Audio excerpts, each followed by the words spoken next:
अस्सलाम वालेकुम व्यूअर्स, क्या हाल है। उम्मीद है सब लोग खैर खैरियत से होंगे। अल्लाह पाक आपको सलामत रखे, अपनी हिफ्ज़ व अमान में रखे। जनाब, जिस दोस्त ने अभी तक मेरे चैनल को सब्सक्राइब नहीं किया वो मेरे चैनल को सब्सक्राइब करें और साथ बेल आइकन को लाजमी प्रेस कीजिएगा ताकि मेरी हर आने वाली वीडियो, हर आने वाला लतीफ़ा आप तक लाजमी पहुँच सके। तो जनाब, आज का लतीफ़ा भी ये भी कमाल का लतीफ़ा है।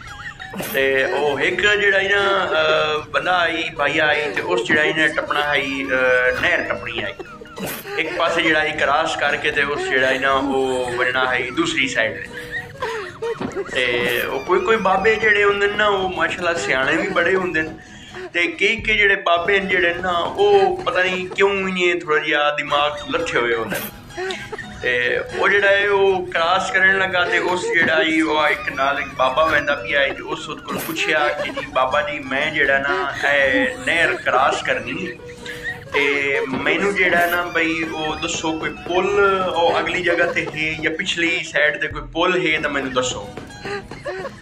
बाबा उन्होंने आखे कि नहीं तू ये नहीं करना, तू विचू टप वन नार दे विचू टप वन। उसने कहा बाबा मैं ये डुब ऐसा यार कमाल करे ना। बाबा की वजह मशवरे देना। उस आखे यार मैं जो आधा पिया भी तू टप वन कोई डूगी शूगी नहीं ते नहीं दे टप वन चुप कर। उस बाबे दे आखे जनाब उस गड्डी में ला दी नार दे।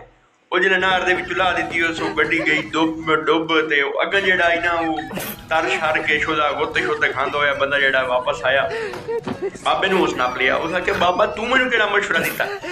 वो गड्डी मेरी डुब गई मैं भी उस आखे कमाल करे ना यार है हूँ थोड़ी देर पहले जड़ा है वो एक बदक जी है वो लगी है ते वो मैं सिर्फ टंगा जड़ियां नो इतनियां वेखियां भाई उहे डुबी हुई इतनी डुगा तक कोई ना तू पता नहीं किवें डुब गई है।